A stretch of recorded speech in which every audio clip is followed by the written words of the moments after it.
Welcome back to the show, guys. We have another machine to do, and it is a Smith Corona 5T E electric. And this one's getting a full paint job. This one's a cursive machine. Yes, cursive. And the customer or the client wants a new color because it's a little beat up. It's not a bad color. It's just old and worn out. And you know, there's a million of these things out there.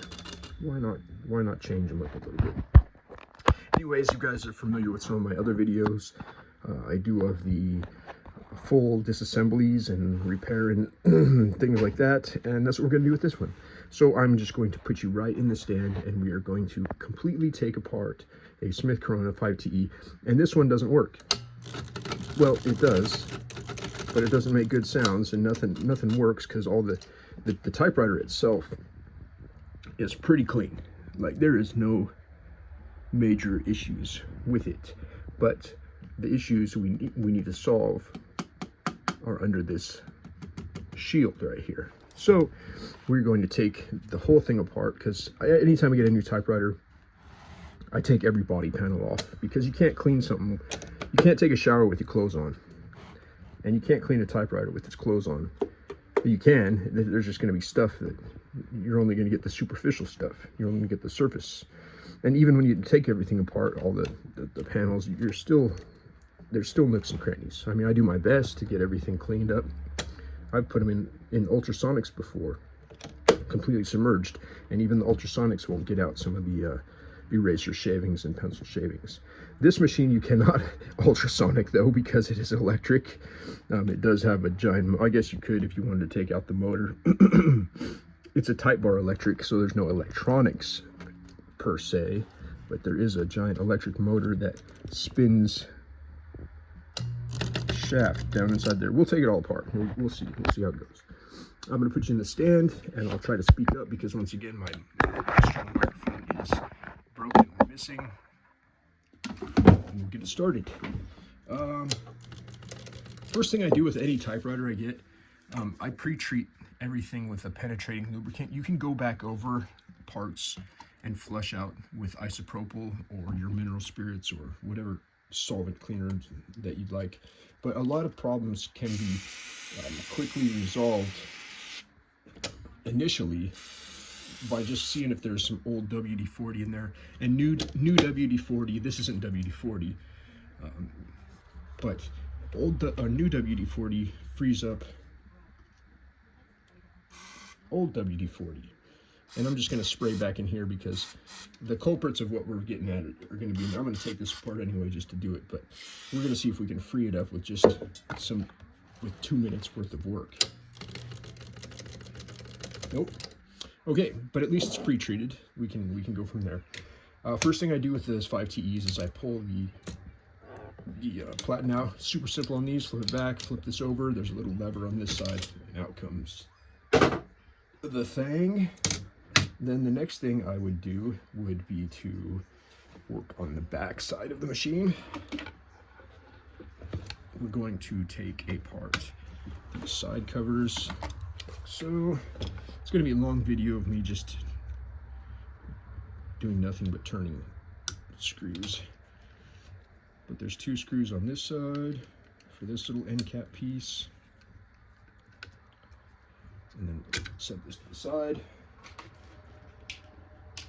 It's crazy that I've done so many of these that there's screws that are different for each component. Each part takes a different screw, but I've done so many of these I could actually just look at what screw is what, and I can know that this screw goes to this piece right here. There's not many screws on this machine. There's only about 20 screws on the whole typewriter. Flip this detent lever forward. Take this guy off. These little end cap guys. And I was reading a Facebook message today, or not a message, but a post. Let me zoom down a little bit so you get more into the shot here. Maybe zoom out a little. Can we zoom out? Yeah, we'll zoom out. We're not like super zoomed in. I saw somebody post on Facebook about all these specialty typewriter tools, and you don't need specialty typewriter tools to take apart almost every single nut and screw on this machine. A regular flathead screwdriver, find one that you really like, that's strong and durable, and then a spring hook tool. And when it comes to assembling, I like to use these screw holder screws, which, because I'm assembling hundreds of typewriters, you just pop the screw in there and then you squeeze it down and it locks it in place. And this is just a starter. Once you get the screw started, you pop this off and then you start torquing it down, because you don't want to break these little thin tips. They just squeeze in and out. That's how it holds onto the screw. But anyway, that was a short little thing on tools. And then when it comes to doing minor adjustments, like adjustment screws, you can need a little micro mini wrench set, like so. You can get them in metrics or standards, and it's just micro wrenches. Look at micro wrenches on eBay or Amazon. You get 2 sets, both kinds, for $12. That's it, guys. That's all you need for tools. A T-bender is nice to have. Like this, you can even search T-bending tools on eBay, and you can get these for like clocks. Clock makers still use these to like wind mainsprings, and you can get 3 different sizes for $12. I don't know what the prices are now, but even having a T-bender, there's nothing wrong with just using a set of little needle nose pliers. It does the same thing, except you get twisting motions. Yeah. Some things make it easier. Some things you start getting heavier tools and you start breaking stuff. Back to the task at hand. Back panel on these. I like to take a larger screwdriver that I don't use anymore, that's damaged, and then inside here where it connects, you just kind of prise it off of its mounting hole, like so, and then it pops off that. And there's just these little 2 pegs that sit inside the hole of this, and then the springs have like a little fork end on it, and it goes into these little hooks like that. And then it's just a matter of, when you put it back on, just this might be bent over a little bit, and when it's back in place, you just gotta push it back, straighten it back out to get in line with that peg, since we used it. And then we'll take off this piece right here later on for paint, and that's just a couple screws right there. These are special screws, different sizes than a lot of the others. Smith Corona did a pretty good job about taking each panel has its own screw, and all the body screws are the same on this machine, like all the bottom body screws. The top panel of the rear plate uses the extra long ones on the top, so you'll have 2 extra long black body screws on the top panel. And I like to work efficiently, so while I'm back here, there's 2 screws for the ribbon cover. To take the ribbon cover off, there's 1 screw that goes into the carriage right here, and 1 screw that goes into the back of the ribbon cover right there, and it's the same on the other side. So we'll take that off. And these are usually silver. There's like usually four silver screws for this, and then there's 1 silver screw in the front, and then 2 silver screws in the back, maybe. Sometimes they use black screws. We'll see when we flip it over. So once we get these 4 screws out, like so.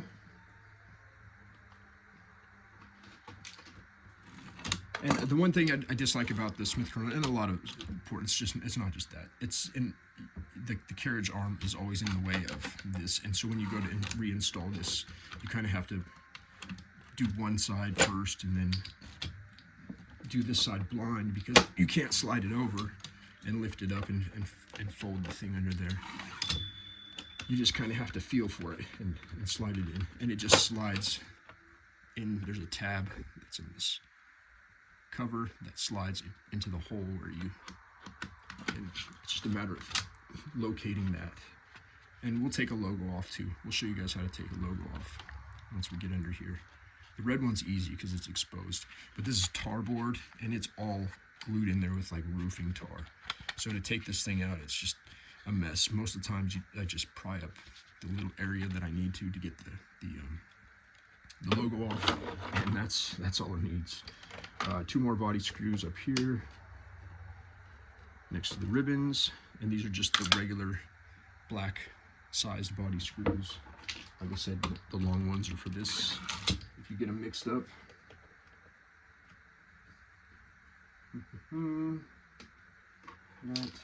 We got 1 more set of screws on the top side, and then we'll flip her over and work on the bottom. Oh. Down here next to the Q, in between the Q and the backspace, there's a screw to take off this plate, and then next to the quarter down here, quarter key, there's another that takes off this back plate. And on the standard 5TE, this would be all you would need to do to take this plate off, but since this is the electric, it has extra screws up here on the top. But everything else that we do in this video is going to be exactly the same for standard 5 series machines. Take this guy off, like so. And then we'll take this one off. And on the 5 series, the screws that they use for these ones down here on these 2 that hold the 5 series plates in, they're little tiny black body screws like this, but they got a really fat cap on the top. I don't know why. Maybe they just, like I said, Smith Corona did a good job of separating all the parts and all the special screws, and a lot of times the threads are going to fit between the screws, so you can mix and match all the screws you like, but for sake of fit and finish, they used specific screws. We're going to leave this in place for now, I think, so we get the body off, and then there's another splash panel guard underneath here. That's it for the top. Drop something that fell. Oh, trash. There's some trash hit my foot. Yes, these ones are very easy to find. On the bottom, the body screws. There's super tiny screws in the corner for the bottom back plate, and then the regular body screws in this. This is missing 2 screws, and most of the time this top screw that's going to be up here is going to be a small silver screw, but it looks like somebody scavenged their way out and they left some missing. So somebody's been in here, which is fine. These machines are meant to be serviced. And so we'll start with this back panel with these tiny, these are almost like self-starting screws in these corner pieces. They're like sharp, pointy ones. So we'll take this off, and that will release the back plate.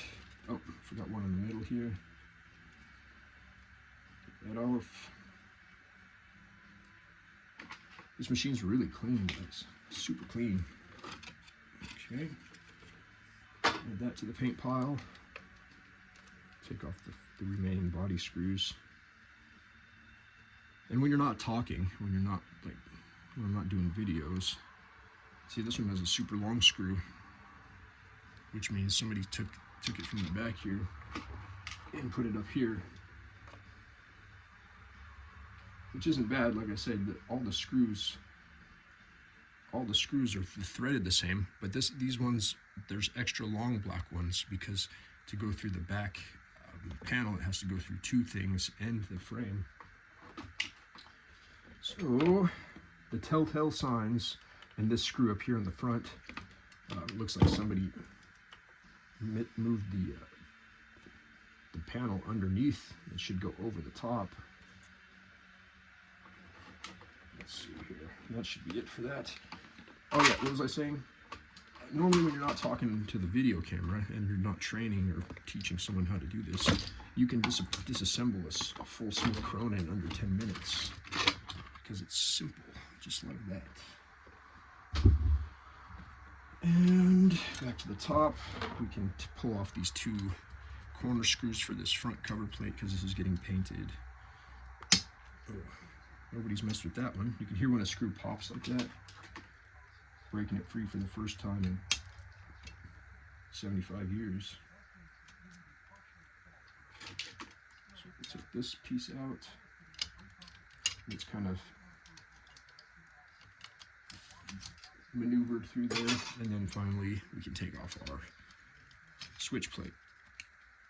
And then you just have to untangle it from its mess of things because it goes underneath this tab key, and it's not hard to get out. You just gotta wiggle, wiggle, wiggle, wiggle. Now, to do the mechanical stuff, we could probably free up the gates through the top here, but we're going to take apart the mechanical part of this Typewriter. There's this plate.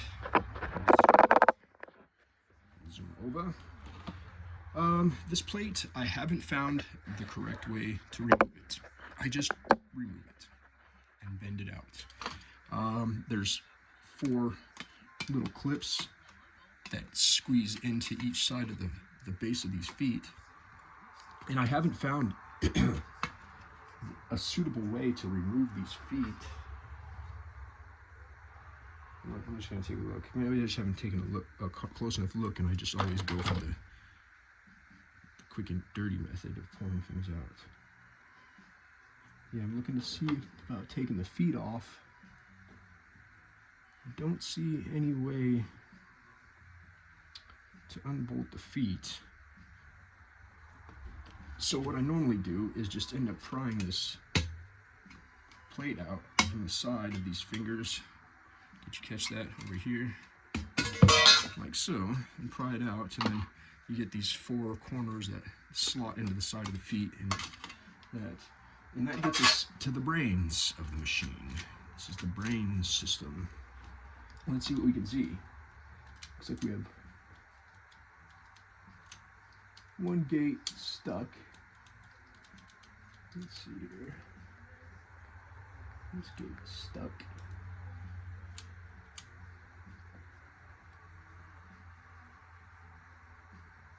There's 1 stuck gate, I think, right here. I'm going to pull you off the stand, and we'll take a look. And the thing about the electric machines, it has a safety switch over here.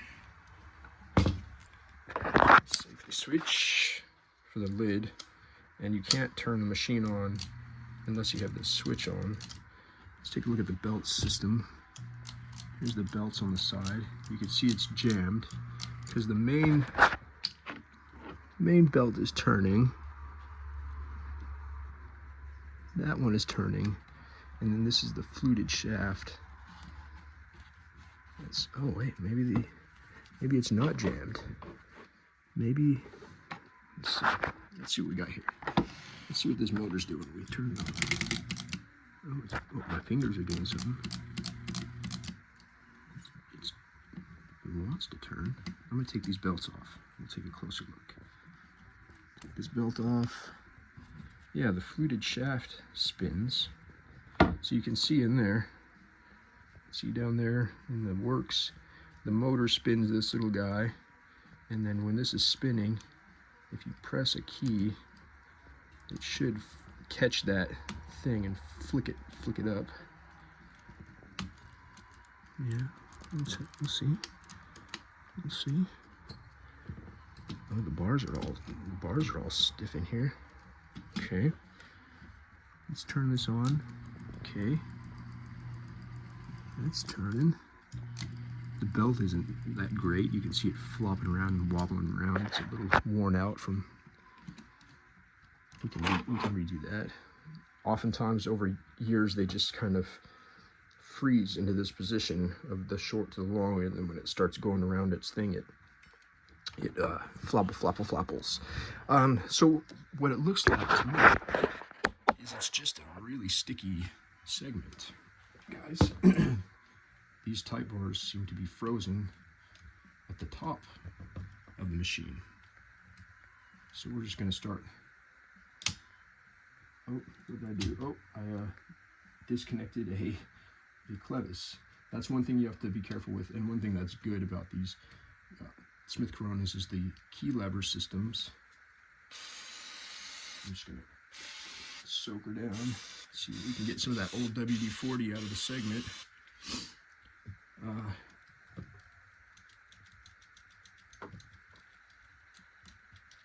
There's the little clevis pin and it will actually detach like so.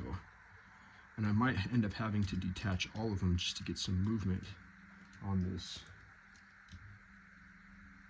Because they're pretty frozen stiff. Yeah, they're stiff in there. Free up, free up, free up. Try to get at least some of them free without popping the clevis off too much. What I can do is we'll put the bands back on, the belts, like so. This belt over here. Oops, wrong belt. Belt is off. This one, maybe not.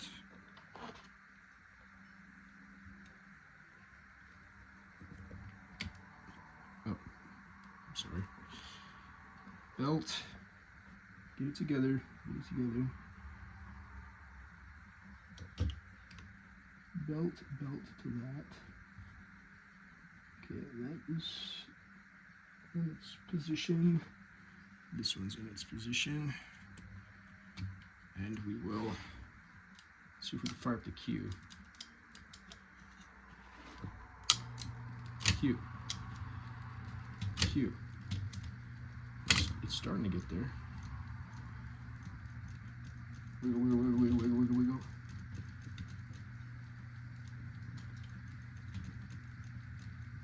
Yeah, it's just super frozen in there, guys. So we can get down in this segment down here. See if that helps. Cute. Hey, look at that. Pipes. And it dings. And it stops. One. Oh, the one we disconnected because I pulled too hard and I disconnected the clevis pin. Let's try it. Q. Oh, come on, A. Wiggle that A a little bit. See if we can't get that free. A is free. S. Wiggle, wiggle, wiggle, wiggle. Just give it some wiggle action. Break up some of that old WD-40. A is working. Oh, the two didn't like that. So we just wiggle the 2 a bunch. Wiggle, wiggle, wiggle. Yeah, guys. So I don't think I'm gonna wiggle all of these bars on camera, but you get the idea. A lot of times when it's just old WD-40, it just needs to be worked. And like I said, when you have old WD-40, new WD-40, or some new lubricant, works well, and then you can go back afterwards with some cleaners, like isopropyl alcohol, and you can flush out some of this extra penetrating lubrication.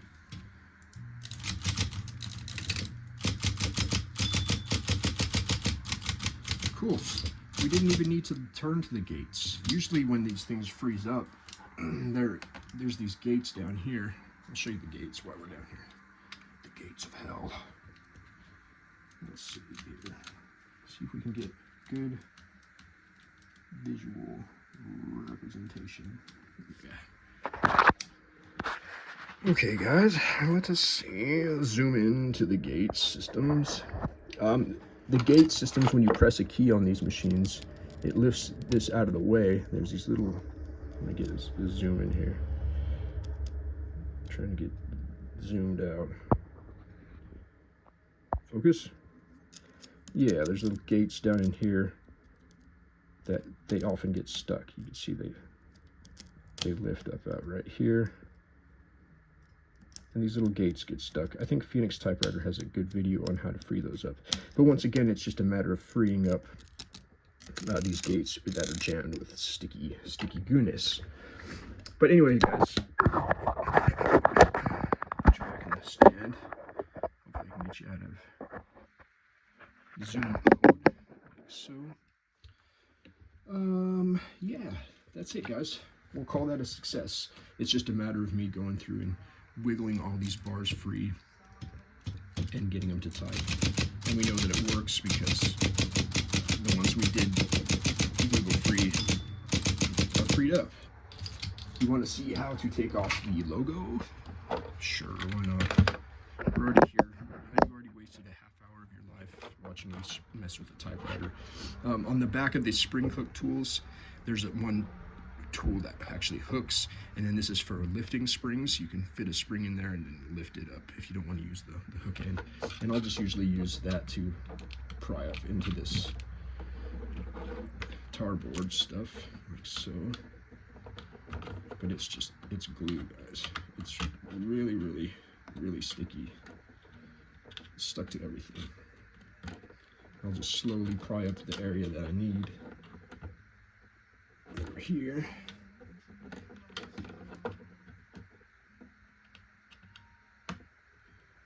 Clear it, like so. Clear the logo of all goo. And then most of the time you can just come to this side and push on it, and it'll start popping out just with a little hand pressure. And if you must use a tool, try to use a soft tool if you can, or something that's not going to break the thing, especially this eye, the dot on the eye. You don't want to break that. Just slowly free it from its confines, like so.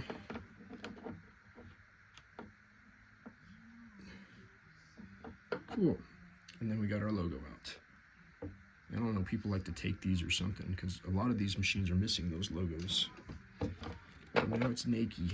And when you put it back in, you just glue it all back down, super glue it, and push all this tar board back, glue it in position. With these the red electric, usually I'll just take a razor blade and I'll just trim off the ends that are showing, because it's just plastic that's been melted over. Just trim those off, and then I'll poke it through, like so. 1, 2, 3, 4, and that will get the electric logo out. And I have a bunch of these electric logos. If you need electric logos, let me know. I think I have 3 or 4 of them sitting here.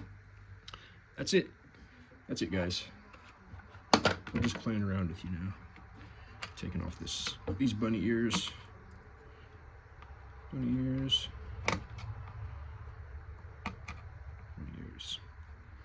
Super easy machines to work on. You can take out the whole escapement super quickly. They're meant for mass production, assembly line style work. If you have any specific Smith Corona 5TE questions or 5 Series questions on how to remove things, we can even get into everything. There's almost nothing hidden on this machine. Everything that you need to unscrew, you can find the screws for. You just have to visually inspect it.